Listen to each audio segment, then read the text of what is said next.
Përshëndetje, në lëndën e biologjisë klasa e 8, tema që do të trajtojmë është mënyra e jetesës dhe shëndeti. Rezultatet e të nxënit. Nxënësi liston disa nga substancat e dëmshme kimike që merren gjatë konsumimit, tregon rreth faktorëve që ndikojnë në shëndet, përshkruan se si drogat mund të ndikojnë në sjellje dhe analizon rolin negativ të pirjes së duhanit te gratë shtatzëna. Situata e të nxënit. Si ndikojnë substancat e dëmshme kimike në shëndet? Fjalë kyçe: gjenetik, antibiotik, kafeina, nikotina. Burimet, njohurit paraprake të nxënësve, teksti dhe materiale nga interneti.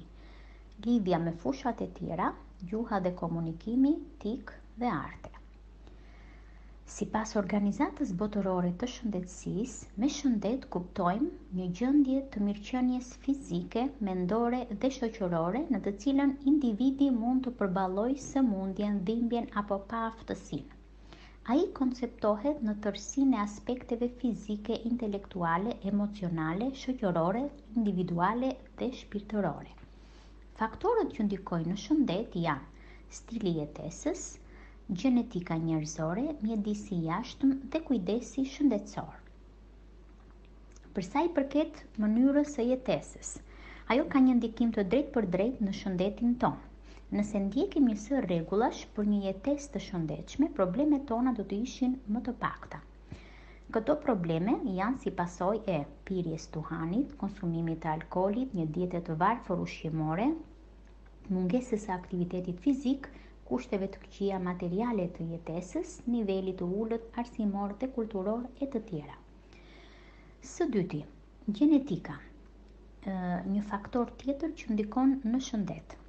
Gjenetika ose tiparet e trashëguara nga prindrit luajnë një rol të rëndësishëm në përcaktimin e gjendjes shëndetësore të individit. Kjo mund të përfshijë predispozimin për sëmundje të caktuara, si dhe zakonet dhe sjelljet që individi i zhvillon përmes stilit të jetës dhe familjes së tij. Për shembull, pamja dhe personaliteti i një personi ndikohen nga mënyra se si ai ushqehet, nga sëmundjet që ka kaluar ose substancat që përdor.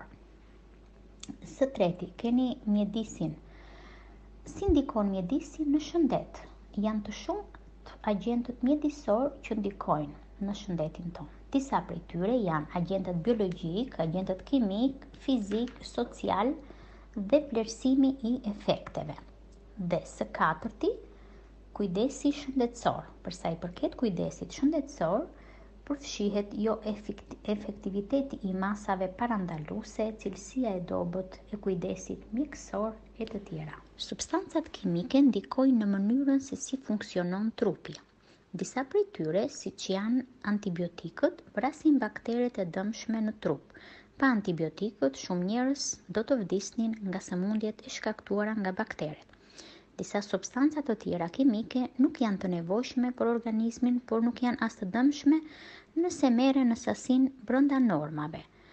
E tillë është, për shembull, kafeja ose dhe Coca-Cola, të cilat përmbajnë kafeinë. Disa substanca të tjera kimike janë të dëmshme. Për shembull, nikotina që merret nga pirja e duhanit. Nikotina është një substancë kimike e dëmshme që ndikon në fekondim, rritje, zhvillim dhe shëndet. Gratë duhanpirëse kanë mundësi më të vogla për të mbetur shtatzan. Gratë që pinë duhan para se të mbeten shtatzan mund të kenë më tepër probleme gjatë shtatzanisë, madje edhe nëse e ndërpresin pirjen e duhanit më pas.